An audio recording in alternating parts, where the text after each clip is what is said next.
एजाज चौधरी साहब, अदरीस अली साहब and welcome. Thank you जी। Thank you.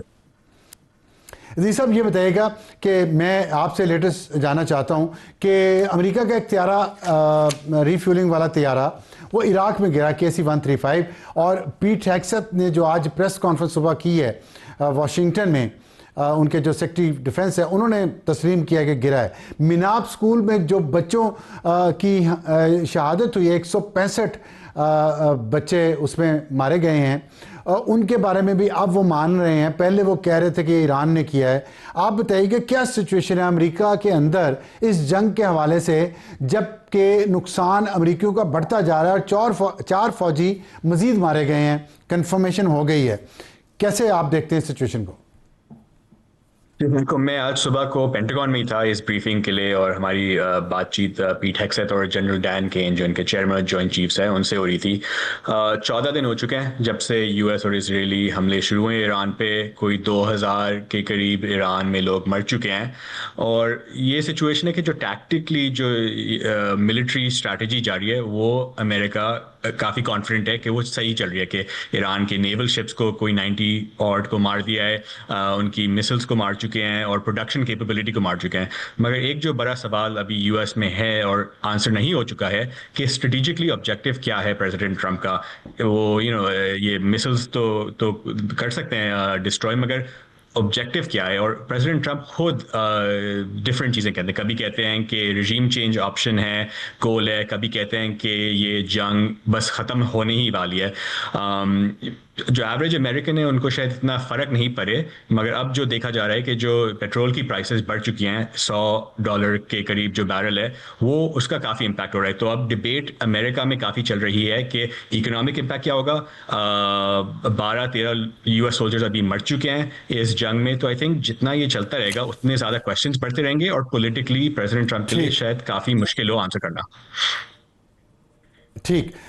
एजाज चौधरी साहब, आप देख रहे हैं सिचुएशन को बड़ी अच्छी तरह से, गल्फ में जो चल रही है इस वक्त। एक पीस मिशन भी प्राइम मिनिस्टर शहबाज शरीफ लेके कल सऊदी अरेबिया गए थे। इससे पहले उनकी ईरानी सदर मसूद पेज़ेश्कियान से बात भी हुई है डिटेल से।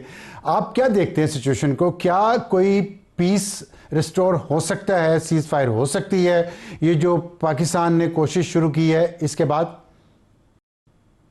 कि पाकिस्तान की कोशिश तो ईरान और सऊदी अरब तक ही मुझे महदूद लग रही है, क्योंकि पाकिस्तान का सऊदी अरबिया के साथ वो स्ट्रेटेजिक म्यूचुअल डिफेंस एग्रीमेंट है, और ईरान के साथ हमारे अच्छे गुड ऑफिस हैं, बिकॉज हमने ईरान पे जो होने वाली जारियत को हर सतह पर, हर जगह पर मजम्मत की है उसकी। तो ईरान के साथ हमारे अच्छे ताल्लुकात बन गए हैं, और हम उनको यही कहने की कोशिश कर रहे हैं कि सऊदी अरब पे ना करें। सऊदी अरब तो ना अब्राहम अकॉर्ड में शामिल हुआ था, और वो बाकायदा इस मामले में इसराइल के खिलाफ एक किस्म के तना हुआ था, तो आप उसमें शामिल ना हो। वो उन्होंने सिर्फ एश्योरेंस मांगी कि सऊदी अरब से कहें कि उनका जो अड्डा है अमेरिका का वो इस्तेमाल ना हो। तो कोशिश तो बहरहाल यही है हमारे वज़ीर आज़म की कि चले दोनों के दरमियान अमन ही किया जाए। कुछ लोग ये कहते हैं कि जनाब ये दोनों के दरमियान जो है यानी अगर एग्रीमेंट है तो पाकिस्तान की फ़ौज भी लगेगी। तो मेरा तो कहना ये है कि जब दो मुसलमान मुल्कों के दरमियान जंग हो, जिस तरह पाकिस्तान और अफगानिस्तान की है, तो हम ये नहीं समझते कि सऊदी अरब के सोल्जर्स यहाँ पे आ जाएंगे, या हम ईरान और सऊदी अरब के दरमियान है तो पाकिस्तान के सोल्जर्स चले जाएंगे। मकसद ये है कि ऐसे मौक़ों पर इन दोनों मुल्कों को कोशिश करनी चाहिए कि अमन कराएं। सऊदी अरब कोशिश करे कि तालिबान के साथ पाकिस्तान साथ मिलकर कराए, और हमारा भी वही किरदार है। साहब, आप जाहिर आपका नॉलेज तो इसमें बहुत ज़्यादा है, लेकिन जो कल हुआ वो ये था कि प्राइम मिनिस्टर शहबाज शरीफ से जो टेलीफोनिक कॉन्वर्सेशन हुई है मसूद पेज़ेश्कियान की, उसके बाद उन्होंने एक ट्वीट किया ईरानी सदर ने, और उसमें उन्होंने 3 शराइत दी हैं। एक ये है कि उनके जो लेजिटिमेट राइट्स हैं ईरान के वो तस्लीम किए जाएं, रेपरेशंस जो मुदावा है माली तौर पे वो किया जाए उनका जो नुकसान हुआ है, और स्ट्रॉन्ग इंटरनेशनल गारंटीज उन्होंने मांगी थी। तो जाहिर है कहीं ना कहीं कुछ ना कुछ तो ये चीज़ें हो रही होंगी ना, और उसमें सिर्फ ईरान और सऊदी अरब की बात तो नहीं यहाँ पे हो रही। ओवरऑल जो सिचुएशन है इस वक्त, अमेरिका और इसराइल नहीं कर पा रहे, अपने मकासद हासिल नहीं कर पा रहे, और ईरान का भी नुकसान हो रहा है। लेकिन क्या आप नहीं समझते कि ईरान की ये तीनों शराइत जो हैं ये लॉजिकल हैं, और इनके साथ कोई बात आगे बढ़ सकती है, चाहे सारी मुकम्मल तस्लीम ना हो? जी, जो जंग का बड़ा कैनवस है ना, मैं तो सिर्फ बात कर रहा था पाकिस्तानी सफारतकारी की। जो बड़ा कैनवस है उसमें मेरा नहीं ख्याल कि अमेरिका हमसे कोई एक्सपेक्ट कर रहा है कि हम कोई किरदार अदा करें। अलबत्ता मैंने कुछ सुना है कि ओमान को उन्होंने कुछ कहा है इस मामले में किरदार अदा करने के लिए। तो बाकी तो आपको पता है कि और कोई कुव्वतें बीच में आ ही नहीं रही है, किसी किस्म का किरदार भी अदा कोई नहीं कर रही है। बड़ी जो तस्वीर खींच रही है, जिसका अभी इदरीस साहब ने भी बताया कि अमेरिका का इन्हिसार तो सिर्फ ये है कि हम कितना कि इनको मार सकते हैं, अब कारपेट बॉम्बिंग करेंगे, मैस मर्डर करेंगे और मजीद अपने लिए बदनामी लेंगे। मेरा अपना ये ख्याल ये है कि जो ईरानियों का जो एतमाद है वो पज़ेश्कियान साहब की इन शराइत से भी नज़र आता है कि वो शायद बड़े पुरज़्म हैं। उनका ख्याल है कि जंग तूल पकड़े बेशक हम संभाल लेंगे। इसका मतलब ये हुआ कि उनके पास इतने ज़खायर हैं, अस्करी ज़खायर, मिसाइल्स के, ड्रोन्स के, दूसरे साजो सामान के, और शायद अमेरिका, चीन और रूस की तरफ से भी उनको इंटेलिजेंस और कम्युनिकेशन की मदद है कि वो शायद अभी इसको तूल देना चाहते हैं। और उनको ये भी अंदाज़ा है कि बैटल ऑफ नर्व्स है। और ये अमेरिका के अंदर तो 4 किस्म के आपको पता है प्रेशर पड़ रहे हैं। एक प्रेशर तो ये है कि खुद अमेरिका के अंदर बहुत ज़्यादा आवाज़ें उठनी शुरू हो गई कि क्या ये हमारी जंग है या इसराइल की जंग को हम लड़ रहे हैं। और दूसरा ये है कि गल्फ की रियासतों को जितना नुकसान हो रहा है वो भी शायद, और बल्कि मैं समझता हूँ ऑफ रैम्प भी यही बनेगा कि वो जाके अमेरिका को कहें कि जनाब आप ये जंग रुकवाएं। और तीसरा है कि ईरान के जो ड्रोन्स हैं, वो मिसाइल जो है वो अब इसराइल के ऑरेंज डोम को पेनिट्रेट करके उधर नुकसान पहुंचाना शुरू कर दिया। इसराइल बता तो नहीं रहा, उन्होंने एक बैन किया हुआ है सारी इंफॉर्मेशन को, लेकिन खबरें यही आ रही हैं कि उनके पास उनको काफ़ी नुकसान हो रहा है। अगर ऐसी बात हुई तो मेरा ख्याल में अमेरिका को दोबारा सोचने पे मजबूर हो जाएगा कि इस जंग को रोकना शायद उनके लिए बेहतर होगा। जी ठीक है, इदरीस साहब आप फरमाइएगा, क्या अमेरिका इस बात पे आएगा जो अभी इजाज़ चौधरी साहब ने कही है कि वो जंग रोकने के बारे में सोच रहा है? पीट हेग्सेथ की आज जो मैंने प्रेस कॉन्फ्रेंस, आप भी वहाँ मौजूद थे, सुनी है। अब जो चौधरी साहब ने कहा है कि कारपेट बॉम्बिंग और मैस मर्डर की बात हो रही है, वो कर भी रहा है ऑलरेडी अमेरिका। मकासद भी पूरे नहीं हो रहे। न्यूक्लियर यूरेनियम जो इनरिच्ड हुआ है वो अभी तक ईरान के अंदर है। आप हुकूमत वहाँ की गिरा नहीं सके, ईरान सरेंडर कर नहीं रहा, तो फिर अमेरिका को इसमें क्या मिल रहा है? और क्या अमेरिका के अंदर जो पब्लिक ओपिनियन है, ख़ास तौर पे जो स्कूल की बच्चियाँ मारी गई हैं, उसके बाद अमेरिकियों के ज़मीर पे कोई बोझ आया है कि नहीं आया? शुरू होने से पहले ये जंग कोई 40% लोग फेवर थे स्ट्राइक्स के, वो कम होता जा रहा है जैसे ही न्यूज़ निकल रही है कि ये पेट्रोल की प्राइसेस ज़्यादा हो रही हैं, ये जो स्कूल स्ट्राइक हुआ है, लड़कों बच्चियों का स्कूल स्ट्राइक हुआ है, उससे ज़्यादा प्रेशर पड़ा है। और सबसे बड़ा ये क्वेश्चन है कि इनका मकसद क्या है। हर दिन अमेरिकन की आवाम को ट्रंप कोई डिफरेंट चीज़, कोई मुख्तलिफ चीज़ बताता है। तो आई थिंक जब तक प्रेसिडेंट ट्रंप बैठ के अमेरिका को बता नहीं सके कि ये हमारे एम है, इतनी देर लगेगी, आई थिंक कंफ्यूजन उतनी ही बढ़ेगी। और अब मिड टर्म आ रहे हैं नवंबर में, तो जितना पास जाता रहेगा नवंबर के, उतना ही ज़्यादा प्रेशर उनको पड़ना लगेगा। और आई थिंक ये भी एक रियलिटी है कि अमेरिका की मिलिट्री सबसे बड़ी है, सबसे वेल फंडेड है, मगर उनके पास भी जैसे इंटरसेप्टर होते हैं, एयर डिफेंस इंटरसेप्टर, वो भी लिमिटेड क्वांटिटी में। तो जितना ये लंबा चलेगा उतने ही उनके रिसोर्सेज डिप्लीट होंगे, उतने ही कम होंगे और उतना ही प्रेशर पड़ेगा। अभी थर्ड जो उन्होंने साउथ कोरिया से यहाँ पे मिडिल ईस्ट मंगवाया है अमेरिका ने, क्या इसके बाद अगर नॉर्थ कोरिया ने कोई प्रेशर डाला साउथ कोरिया पे, तो अमेरिका के अंदर इस बात पे कोई डिस्कशन हो रही है कि इतनी बुरी प्लानिंग के ज़रिए ये जंग शुरू की गई और इस तरह जो अब वो अपने मिलिट्री एसेट्स ट्रांसफ़र कर रहे हैं एक जगह से दूसरी जगह पे, कामयाबी भी कोई नहीं मिल रही, कोई दुनिया का मुल्क उनका साथ नहीं दे रहा खुल के, यूरोप भी नहीं दे रहा। तो इस सिचुएशन में अमेरिका के अंदर जो आपकी कांग्रेस है, सेनेट है, वो क्यों नहीं प्रेशर डाल रहे ट्रंप पे कि इसको बंद करें जंग को? जो जब से ट्रंप साहब आए हैं हुकूमत में, कोई साल से ज़्यादा हो गया है, उन्होंने जो रेजिस्टेंस है, अपोजिशन है, डेमोक्रेट्स हैं, वो काफ़ी सिस्टमैटिकली ख़त्म किए हैं। वो या ही तो पॉपुलैरिटी उनकी इतनी ज़्यादा है, या ही उनके पीछे साल से हर डिफरेंट चीज़ों में उनके ख़िलाफ़ गए हैं। तो काफ़ी इनकी अपोजिशन पार्टी जो है, जो डेमोक्रेट्स अभी हैं, वो काफ़ी वीक है। तो शायद वो स्टेटमेंट्स निकालें, वो कहें, मगर उनकी मेजोरिटी नहीं है कांग्रेस में, तो उनकी बहुत लिमिटेड पावर है। और आप सही कह रहे हैं, देखिए 50% यूएस एयरफोर्स जो है अभी मिडिल ईस्ट में है, तो उनकी वनरेबिलिटीज हैं। और अगर चाइना ताइवान पे मूव करे, नॉर्थ कोरिया साउथ कोरिया पे मूव करे, कंसर्न है पेंटागन में कि ये काफी वनरेबिलिटी छोड़ चुकी है यूनाइटेड स्टेट्स के लिए। जो आप बता रहे हैं कि वहाँ ऑपोजिशन को भी उन्होंने रगड़ा लगाया है, मीडिया को भी रगड़ा लगाया है, तो अब फिर वहाँ कौन सी ऐसी फोर्स रहेगी अमेरिका में जो ट्रंप का हाथ रोके? दूसरा ये बताइएगा, आज आप पीट हेग्सेथ की प्रेस कॉन्फ्रेंस में मौजूद थे, उनकी बॉडी लैंग्वेज क्या है? अगर आपको डोनाल्ड रम्सफील्ड याद हो, जो इराक वॉर में डिफेंस मिनिस्टर था, मुझे याद है वो किस तरह बात किया करते थे। अब पीट हेग्सेथ भी है, इनके बारे में है भी कि ये क्रिश्चियन ज़ायनिस्ट की तरफ इनका रुझान है। तो कैसे बॉडी लैंग्वेज कैसी थी? उनसे जो सवालात हुए हैं उनके उन्होंने जवाब कॉन्फिडेंटली दिए, एरोगेंटली दिए, क्या है उनका रवैया, क्या है? ज़रा बताएंगे थोड़ा बॉडी लैंग्वेज। मैं आपको सेकंड आपका सवाल का पहले जवाब आंसर देता हूँ। उनका बॉडी लैंग्वेज ऐसा था, बहुत कॉन्फिडेंट थे। उनने आधा की जो ओपनिंग स्टेटमेंट थी 7 मिनट थी, उनमें से 3-4 मिनट उन्होंने मीडिया के खिलाफ बातें की। उन्होंने कहा कि जो मीडिया है वो ऑप्टिमिस्टिक व्यू नहीं दे रहा अमेरिकन लोगों को। तो उनका काफ़ी उनने एक ऑप्टिमिस्टिक व्यू पॉइंट देने की कोशिश की। उनके साथ जो खड़े हुए थे, जो uniformed 4 star general Dan Caine है, उनका ज़्यादा थोड़ा सा एक सोबर किस्म का एटीट्यूड था। उन्होंने कहा कि देखें, ये जंग है, टाइम लगता है।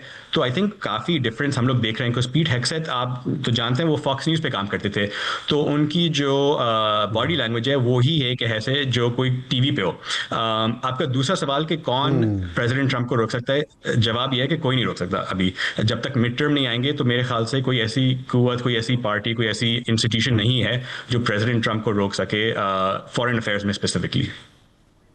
अच्छा, इसमें ये बताइएगा कि जो आपने उनको कॉकी स्टाइल है उनका पीट हेग्सेथ का, लेकिन उनको कामयाबी भी नहीं मिल रही, तो इस चीज़, और वैसे भी पेंटागन ने पाबंदी लगाई हुई है कि उनकी मर्ज़ी के बगैर, उनकी अप्रूवल के बगैर कोई ख़बर इस जंग के हवाले से कोई मीडिया आउटलेट नहीं देगा। फिर भी उन्हें मीडिया से शिकायत है, तो क्यों है? अभी ये जो आप कह रहे हैं ना, ने जो लिमिट लगाई थी वो हम पे भी लगाने की कोशिश की थी कि अगर आप ये डॉक्यूमेंट नहीं साइन करें कि जो ही हम लोग चाहते हैं वो पब्लिश हो, तो आपको पेंटागन से निकाला जाएगा। हमारे ऑफिसेस होते थे पहले, तो हमने नहीं साइन किया और हम सबको निकाला गया। जो आपके जो major New York Times, Washington Post, CNN, Reuters, हम सबको निकाला गया। तो हम पे पाबंदी लगाने की कोशिश की, मगर वो सक्सेसफुल नहीं हो सकी, क्योंकि हमारे सोर्सेज हैं पेंटागन में, मिलिट्री में, इंटेलिजेंस कम्युनिटी में, और उनसे बातचीत हो रही है।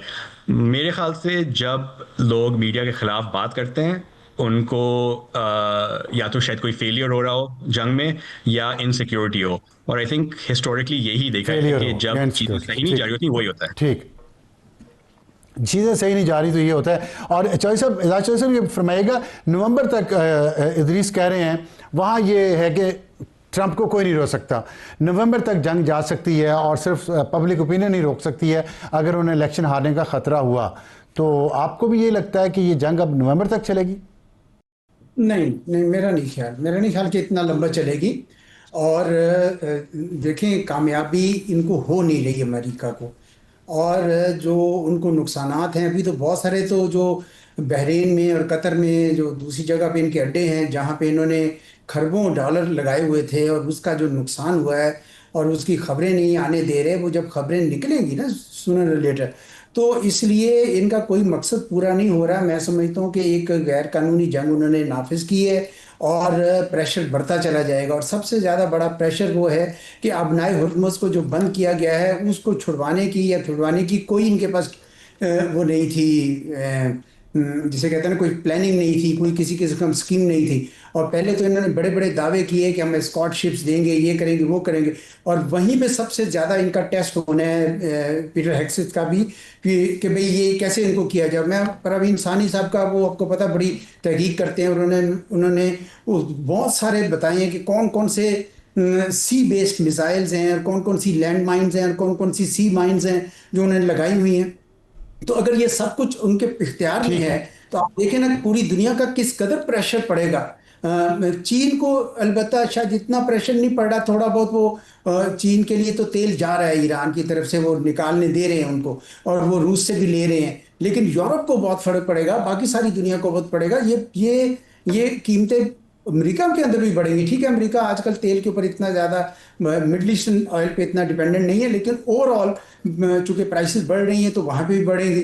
तो प्रेशर तो आएंगे। मैं नहीं समझता कि एक आध महीने से ज़्यादा और ये प्रेशर साथ सकेंगे। मेरा ये ख्याल है कि 2-3 हफ्ते के बाद वो कोई विक्ट्री डिक्लेयर करेंगे, जिस अपने अंदाज में, मखसूस अंदाज में करते हैं, और उसको ख़त्म कर देंगे जंग। ठीक है, विक्ट्री आप समझते हैं वो डिक्लेयर करेंगे। मैं अभी पूछता हूँ अजीज साहब से कि विक्ट्री डिक्लेयर करने का कोई प्लान है कि नहीं, लेकिन इससे पहले मैं एक जो हमें आई है ख़बर वो ये है कि इस्लामाबाद की फ़ज़ाई हदूद बंद नहीं हुई और इस्लामाबाद एयरपोर्ट मामूल के मुताबिक फ़ाल है। इस्लामाबाद एयरपोर्ट पर फ़्लाइट ऑपरेशन बिला ताअत्तुल जारी है, परवाज़ें मामूल के मुताबिक चल रही हैं। ये हुकूमत ने जारी की है अभी उस ख़बर के बाद जिसमें ड्रोन यहाँ पे इस्लामाबाद में इंटरसेप्ट किया गया और उसको गिराया गया सक्सेसफुली और उससे कोई नुकसान नहीं हुआ। लेकिन उसकी वजह से इस्लामाबाद का एयरपोर्ट ना एयरपोर्ट बंद है, ना फ्लाइट्स की अराइवल, लैंडिंग और उनका डिपार्चर बंद है। इस्लामाबाद एयरपोर्ट अपने मामूल के मुताबिक, वहाँ पे परवाज़ें मामूल के मुताबिक चल रही हैं। ये ज़रूरी था बताना। और जी साहब ये बताइएगा कि जो अभी एजाज चौधरी साहब ने कहा है कि क्या ऐसा मुमकिन है कि ट्रंप साहब अनाउंस करें कि हमने जंग जीत ली और चले जाएं, और लेकिन जो स्ट्रेट ऑफ हॉर्मज़ है अगर वो ना खुली तो फिर जंग कैसे जीती? कुछ ना कुछ तो मामला तय करने पड़ेंगे ना कहीं। नहीं, ये सही बोल रहे हैं कि मतलब कह तो सकते हैं कि जंग जीत चुके हैं। प्रेसिडेंट ट्रंप को सेल्समैन किया जाता है तो कह सकते हैं कि जीत चुके हैं, मगर मुझे काफ़ी मुश्किल लग रही है कैसे कर पाएंगे। पहले दिन जब आयतुल्लाह खमीनी को मारा गया था इजराइल से, उस दिन कह सकते थे कि देखें लीडर जो है वो मर चुके हैं, मारा दिया है, अब विक्ट्री हो चुकी है। अब मुझे समझ नहीं आ रहा कैसे कहेंगे कि विक्ट्री हो चुकी है, क्योंकि रियलिटी है कि ईरान के पास भी से है। ईरान शायद काफ़ी अटैक हो चुका है, मगर फिर भी मिलिटरी स्ट्रांग है। तो अगर ईरान कहे कि हम लोग स्ट्रेट नहीं खोलेंगे, अगर वो काउंटर अटैक दुबई कतर पे कंटिन्यू करें, तो मुझे काफ़ी मुश्किल लग रहा है कि ट्रंप कैसे सेल कर सकेंगे अमेरिकी ठीक है, लोगों को कि ये जंग जीत ठीक। चुका है। आप वहाँ पे जो कुछ देख रहे हैं उसके मुताबिक, ख़बरों के मुताबिक, इंफॉर्मेशन के मुताबिक, एनालिसिस के मुताबिक, क्या ये बता सकते हैं कि अमेरिकी ग्राउंड फोर्सेस ईरान में दाखिल की जाएंगी या नहीं? यस और नो? मुझे मुश्किल लग रहा है क्योंकि ईरान की मिलिट्री काफ़ी स्ट्रांग है, तो ठीक, ग्राउंड ट्रूप्स मुश्किल होगा। ठीक, ठीक है। ताहिर एजाज चौधरी साहब, आखिर में सिर्फ ये बता दें कि आपके ख्याल में ये जंग अब क्या शेप लेगी? क्या अमेरिका वाकई विक्ट्री डिक्लेयर करके चला जाएगा या कुछ ना कुछ मायदा करना पड़ेगा कहीं पे? नहीं, कुछ करना पड़ेगा जी, स्टेलमेट है। और मुझे तो यही पता चल रहा है कि अमेरिकी कोशिश कर रहे हैं ओमान के जरिए या किसी और इंटरलोक्यूटर के जरिए कि कोई थोड़ा सा किसी की तरफ मामला तय हो, क्योंकि गल्फ रियासतें जो है ना वो बड़ी मुश्किल में है। पहले आपको पता है कि इसराइल ने जब ईरान के ऑयल रिजर्वायर पे हमले किए तो अमेरिका ने रोक दिया, क्योंकि जब ये हमले करेंगे ईरानी उनके रिजर्वायर्स पे, गल्फ की रियासतों के और उनकी डिसैलिनेशन प्लांट्स पे, तो वो तो भूखे प्यासे मर जाएंगे। तो इस वजह से वो इतनी बड़ी अमेरिका की जो ठीक, इन्वेस्टमेंट है भारत हो रही है, ये रोकनी पड़ेगी अमेरिका को ये जंग। अदरवाइज उनके लिए ये जो जो खिता है वो हाथ से भी निकल जाएगा। और इसराइल का भी जो ख्वाब था ना कि मैं ग्रेटर इसराइल बनाऊंगा और मैं यहाँ पे सारे अब्राहम अकॉर्ड में शामिल हो जाएंगे, ये सब का सब अब खतरे में पड़ चुका है जी। ठीक।